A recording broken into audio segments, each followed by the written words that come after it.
another month in the books. This is my June 2024 wrap up. This is kind of like an awkward thing because I do have some books that I finished like literally on the last day of June. I knocked through a bunch of graphic novels. And so I will talk about them here, but I haven't talked about them in any of my weekly wrap-ups yet because I just haven't gotten to the end of this week. So I won't go into depth in those books because I'm going to talk about them further in my weekly wrap-up at the end of this week. So I have my notes here with all my stats.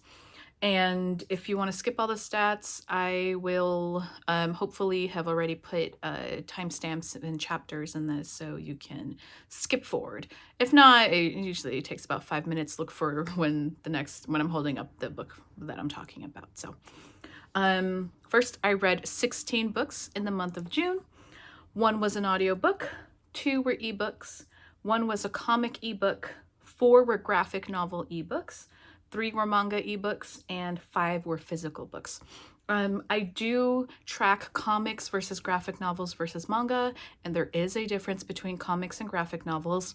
Comics are stories that are originally serialized in single issues and then put together in a volume or what is called a trade paperback in the comic world. Those are what I consider comics. Graphic novels are stories that are one singular contained story in one volume. So you can have multiple volumes of a graphic novel, but the graphic novel itself was created as that single story to be in that volume. And obviously mangas are the manga volumes that are combined manga chapters. So moving on to genres. 1 was dystopian, 4 fantasy, 2 horror, 1 mystery, 1 nonfiction, 5 sci-fi, 1 speculative, kind of umbrella speculative, and then 1 superhero, which is what I generally tend to put Marvel and DC comics into.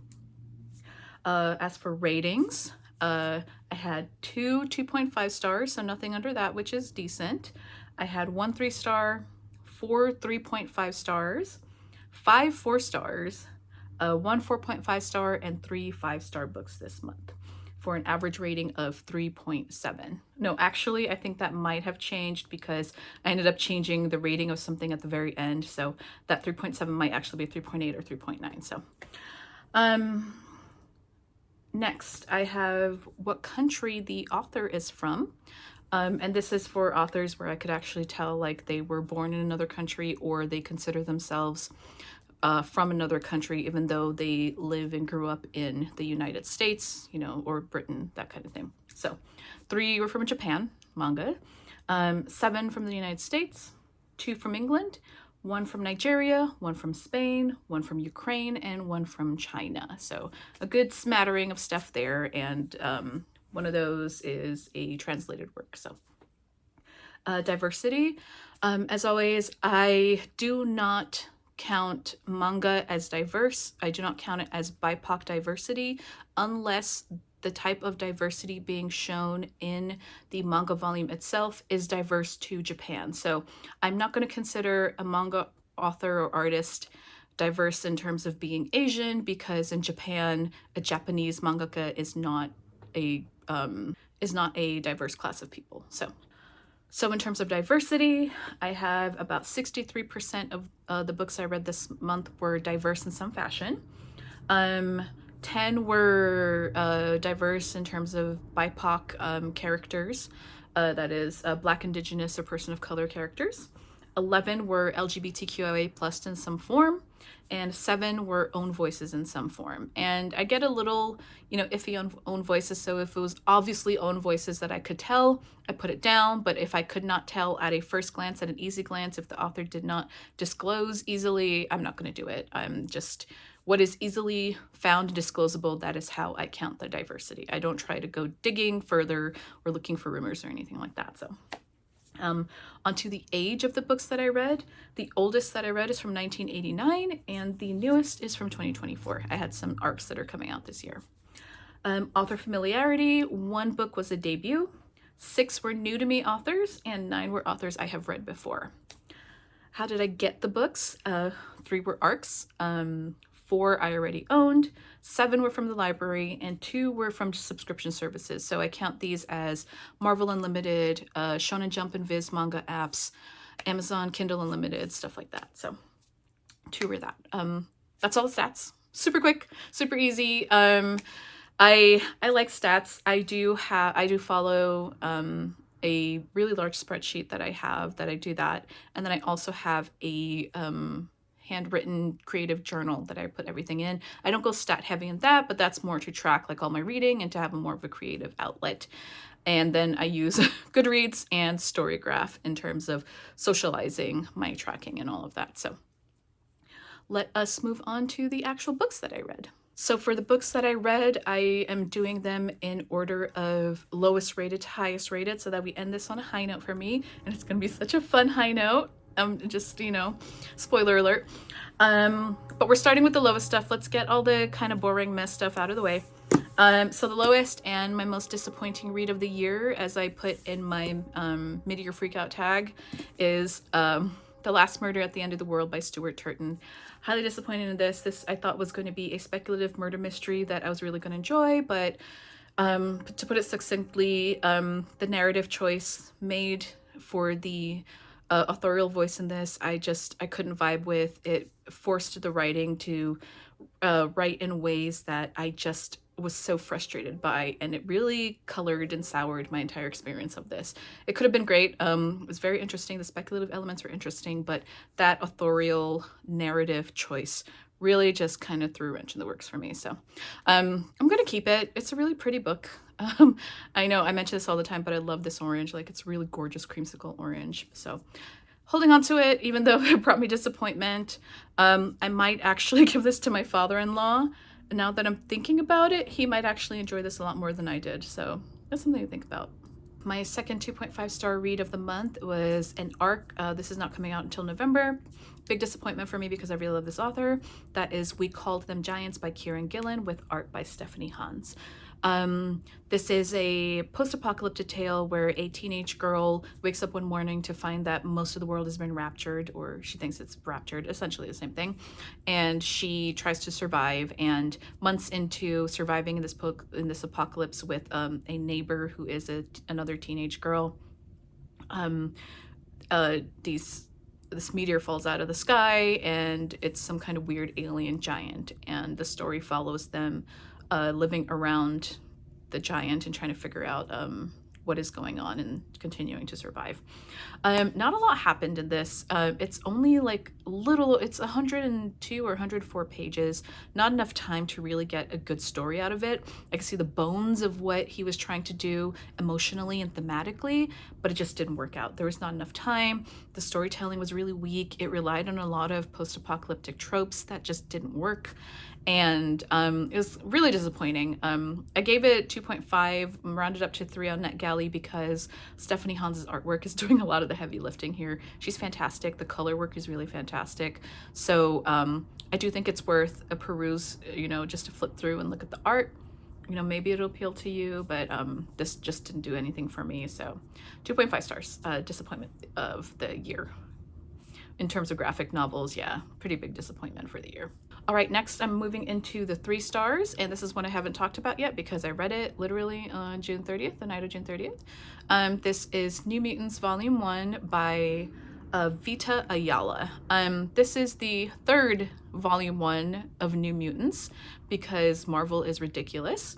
But I am doing this project where I am reading all of Jonathan Hickman's era of X-Men. So Hickman came in as the lead story writer for the X-Men right now, and there's this whole thing going on with them, like it's called the Krakoa Age, the Dawn of X, blah blah blah blah blah.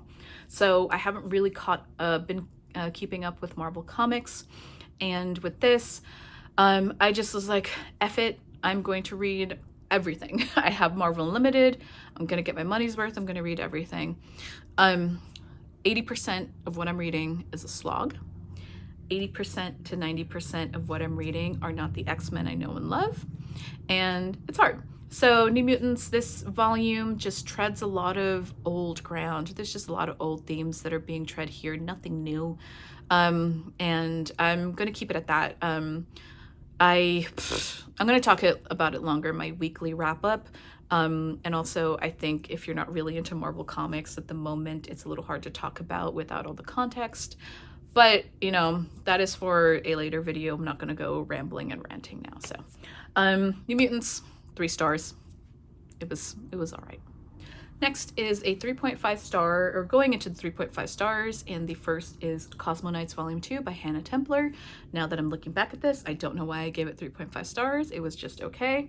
I enjoyed Volume 1 for the fun space gaze fighting the patriarchy thing that it did, but Volume 2, it moves on with that storyline, takes off directly after Volume 1, and I just found this one, it was okay. Nothing really interesting was happening. I wasn't really a fan of the characters, a lot of the character dynamics. Don't know what else to say. It was okay. All right, next in the 3.5s is Tokyo Ghoul Volume 1 by Shui Ishida.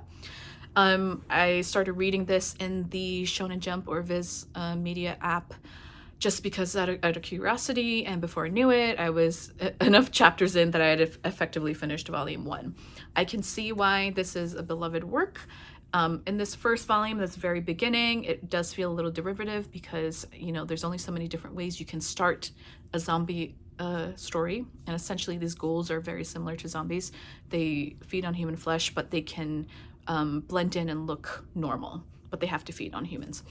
So our main character, something happens to him and he ends up being half ghoul and trapped between 2 worlds. So the first part, this volume, follows how that happens to him. And now that story has been set up, I'm actually very interested to see where the character work goes. And I have been promised that it gets more interesting, and like all the groundwork is being laid for some really interesting plot in the future. So, and I know this is beloved, so I am going to continue on with it. Just a question of when and, you know, how much binging I want to do, because there's a lot available in the Shonen Jump app for me to dive into. So Tokyo Ghoul, interesting start, very promising start, and that was a 3.5. I'll continue on with that. Next 3.5 book is The Dragonfly Gambit by A.D. Sui. This is a indie press, Neon Hemlock indie press novella. It is a, I guess you could call it space opera, though a little less tame on the opera because it isn't quite grand in scope. It takes space opera ideas and themes and tropes such as the jaded former pilot who was injured and left for dead, coming back into the military, wanting revenge and how that plays out, but it does it on a very small, intimate scale. So she is doing things in order to affect the military as a whole or on a grander scheme, but everything she's doing, the why she's doing it, how she's doing it, is very small and focused on her and the characters in the military that she is interacting with. So she's interacting with one of the leads of this all-encompassing, like, it's called The Rule. They rule the galaxy, and one of the leads of the galaxy is the All-Mother and then her 3 daughters. And the 3rd daughter is the head of the military in this ship that she, Inez, our main character, ends up with. And she gets into this really toxic cat and mouse situationship, as my Gen Z coworkers would say. Some kind of toxic stuff going on here, and a lot of that intricate and interwoven character work is at the heart of this novella. Now, that character work and the toxicity and everything going on there didn't always quite work for me, but I liked how it took all these tropes and shrunk it down to this character study. So very interesting work. I would highly recommend checking it out. It didn't quite work all the way for me. You know, it's a 3.5, but I found this really interesting, and if this appeals to you at all, it has disability rep with the main character, also LGBTQIA, it's, you know, sapphic all around. So I would highly suggest checking this out and just giving it a try. It's very interesting, and yeah, 3.5 stars. I enjoyed it. Next 3.5 star, the last one that I also have not talked about it because I read it all on June 30th. It was a big reading day for me. It was a nice Sunday. It was a big reading day. This is Linghun by Ai Jiang. So this one one of the big awards this year for Best Novella. I want to say the Nebulas. I think it was Nebulas or Locus Awards. It won Best Novella. And so that put it on my radar. I already read earlier, a couple months ago, I read a short story by Ai Jiang called I Am AI or I Am I. And that was very interesting. So it that plus, you know, this being nominated and then winning the award for Best Novella really appealed to me. So this is essentially a story of this small town where called Home, H-O-M-E, all caps Home, where ghosts inhabit and haunt the homes that people move into. And so there's this whole cottage industry that builds up around it. And there are people called lingerers who they just live, you know, like the homeless live on the yards of these people who live in the homes, hoping that, you know, whenever the people eventually move out, they can bid on trying to buy a new house in order to get in there and be haunted by their loved ones. We follow a young girl who, I don't remember her name. We follow, oh gosh. Wenqi. We follow Wenqi, who is a teenage girl, and her parents moved them into one of the homes because they lost her younger brother when she was very young. And her entire life, she has always come second to the memory of her younger brother, and that gets even worse when they move into the house and her brother starts haunting the house. Now, a lot more happens outside of that, but since this is a novella, I'm just going to keep it at that and let you unpack this for yourself. It is horror, but I would say it's very light on the horror. Like I almost forgot it was horror. This reads more like just a dark speculative drama, I would say. And it is beautiful, but I think I'm also kind of a little bit tired of grief horror, I think. And this is very largely about grief and how people react to grief and how people deal with and don't deal with grief. And the ending fell a little flat for me. I didn't quite understand what was going on with the ending. I didn't quite understand why the book ended that way or what I was supposed to get from it. I feel like something just went completely over my head with that ending. You know, that might be on me. But yeah, very interesting work. I think just try it out. It's expand your horizons, try it out. Really interesting.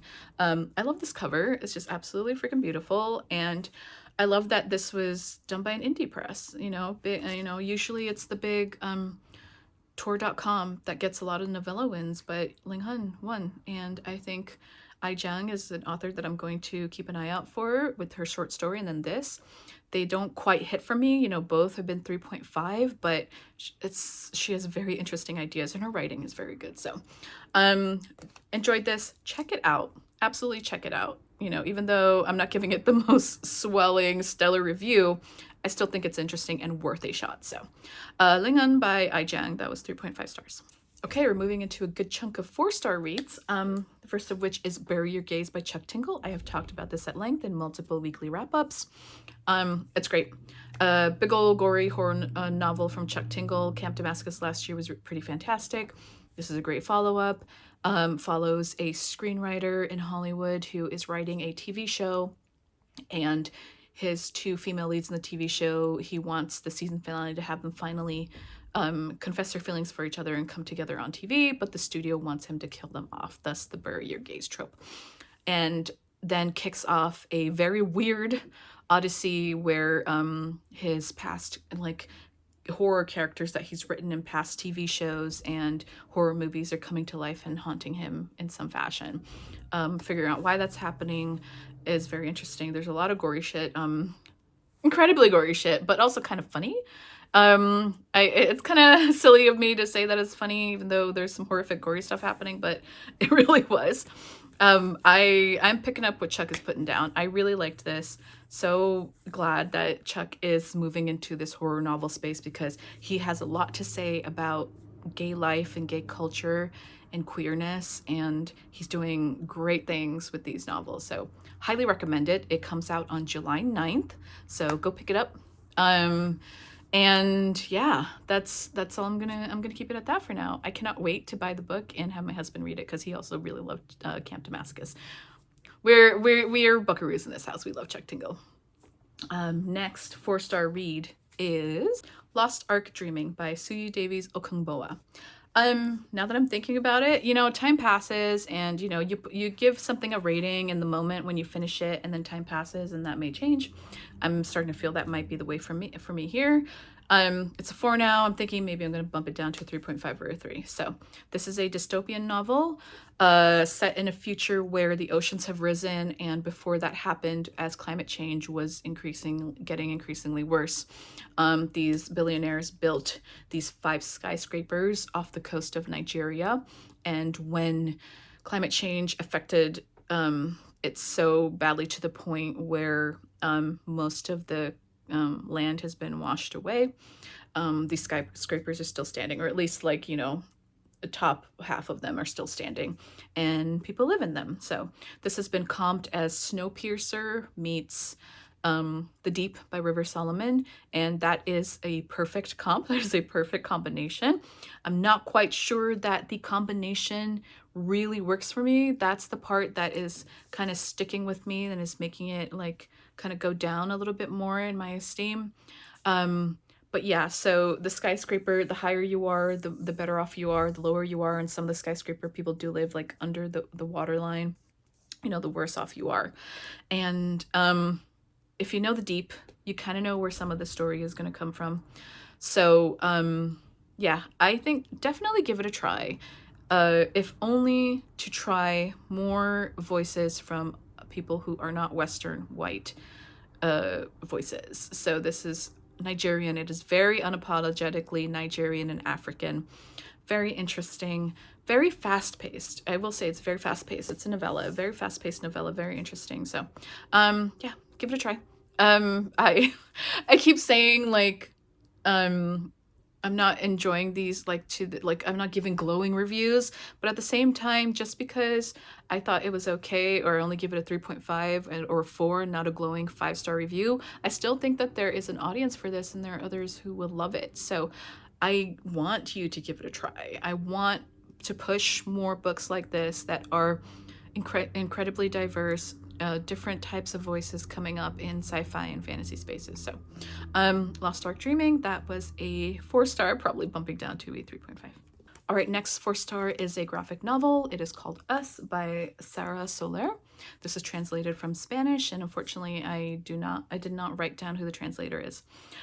This is a nonfiction graphic novel memoir that is about this woman who is grappling with her own sexual identity, and her partner who comes out as trans, male to female, and so she's learning her own identity when her partner comes out as trans, and then dealing with her partner's journey into becoming, you know, a woman, and exploring what that means for them individually and as a couple and as a relationship. Tied into their memoir is a lot of teaching moments.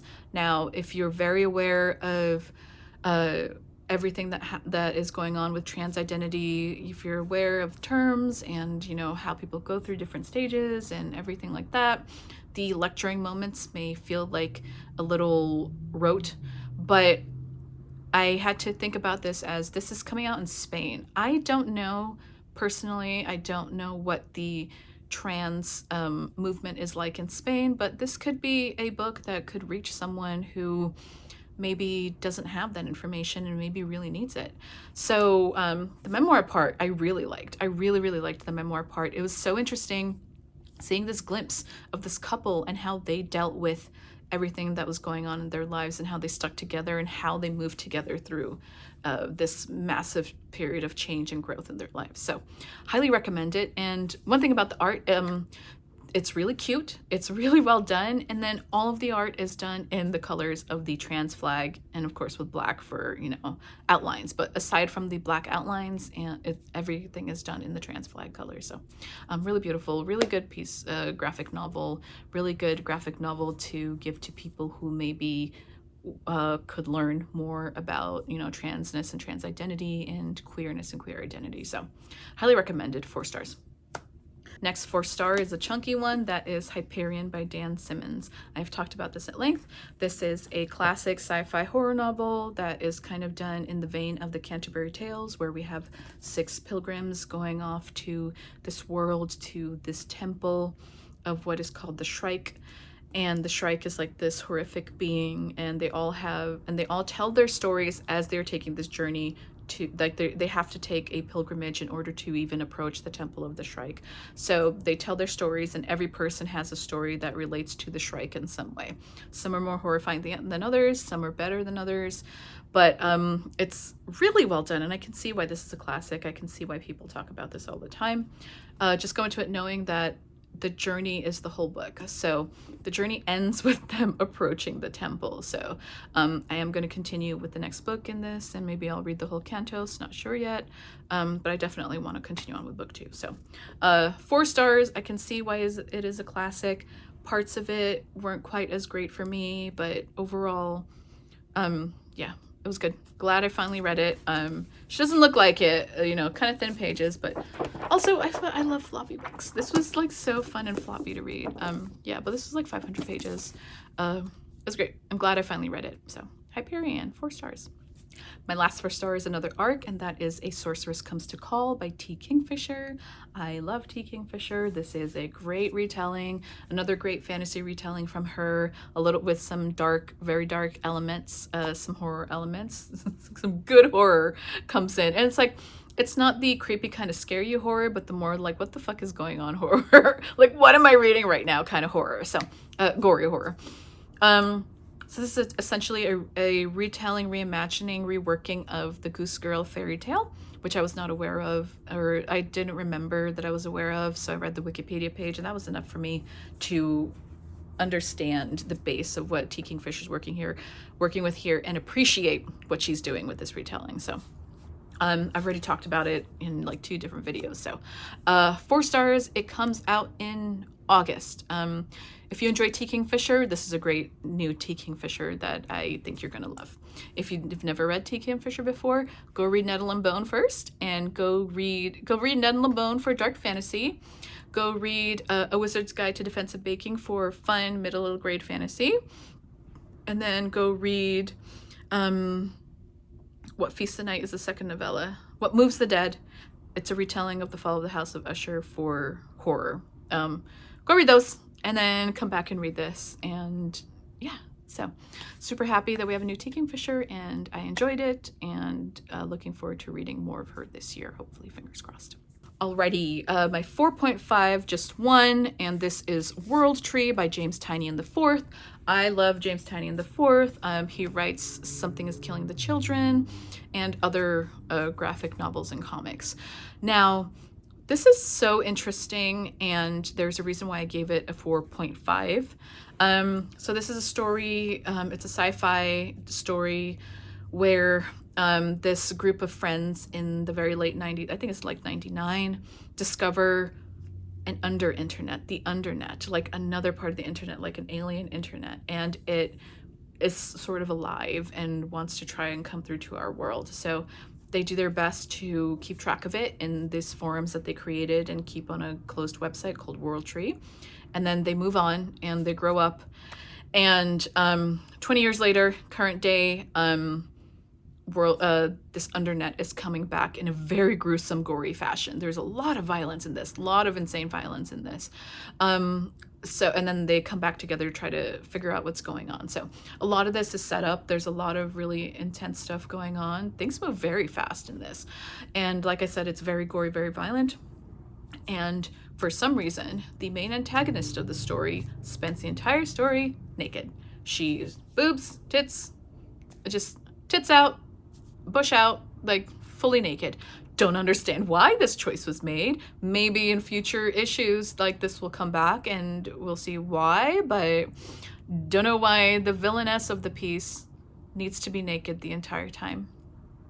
Yeah, that was a choice, but that's why the 0.5. Otherwise, I loved this. I loved his setup. It was so interesting. I'm super intrigued, and just I'm letting James Tynion ride the train. I'm on the train. I'm going with him. I trust him in most of what I've read from him. So 4.5 stars. You can see on the cover, like it's sort of silhouetted, and this but why? Yeah. So anyways, 4.5 stars. Okie dokie, 5 stars. first 5-star is City of Stairs by Robert Jackson Bennett. This was a reread on audio for me. I read this about, I think it was 8 years ago.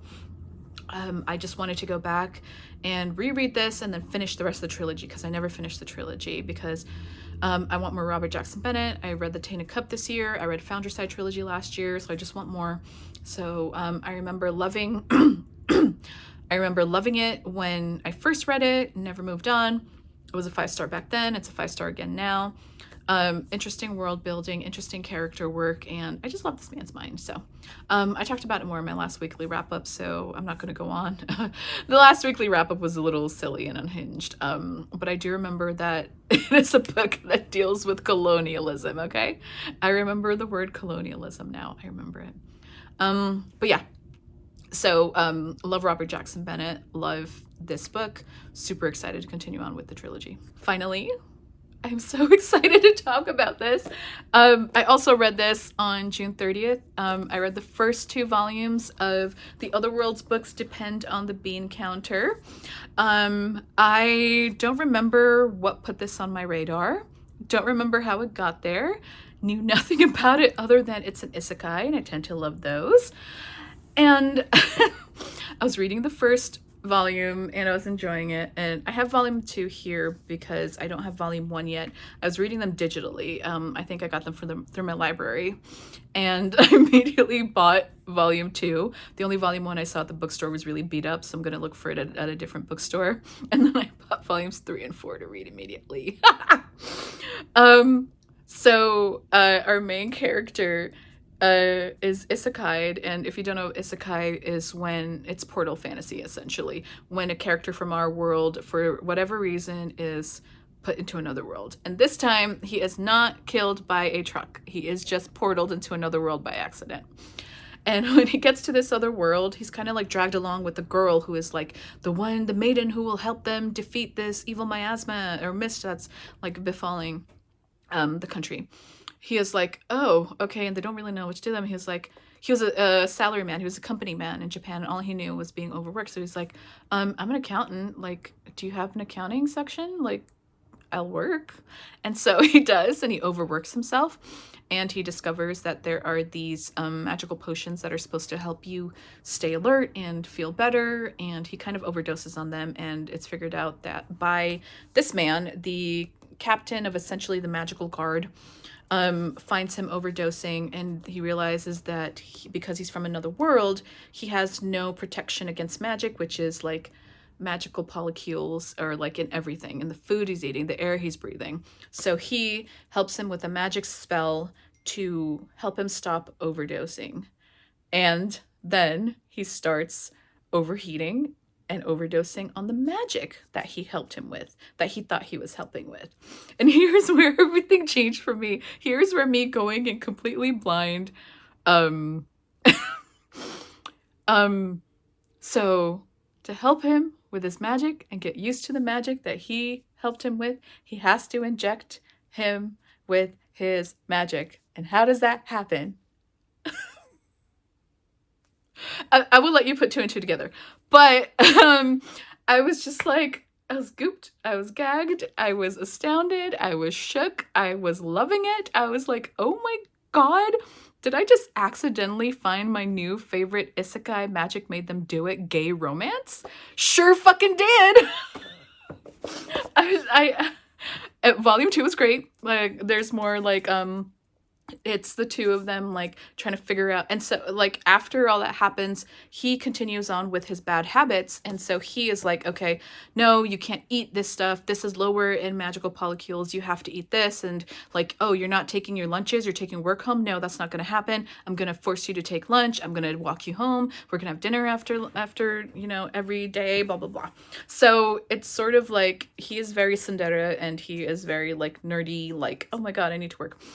But, and around them, political machinations are happening, but the main focus of the story is their growing relationship and how both of them are just kind of like boats sailing past each other in the night because they don't quite understand each other's motivations.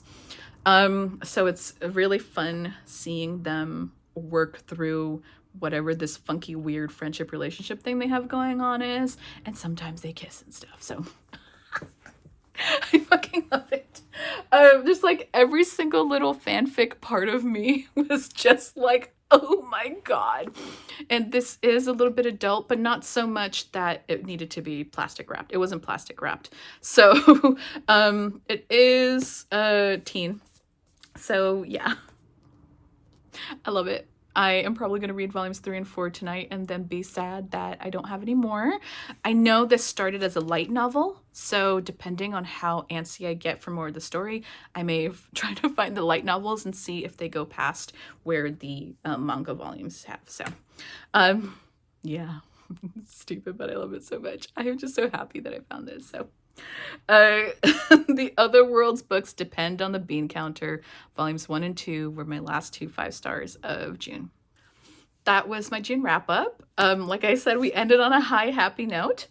Let me know what you read this month. What was your favorite thing you read this month? Let me know if you've read anything that I have. That'll be it. That'll do it. Hope you're having a good start to July, and let's get reading. Let's ignore the world together and read. Okay, bye.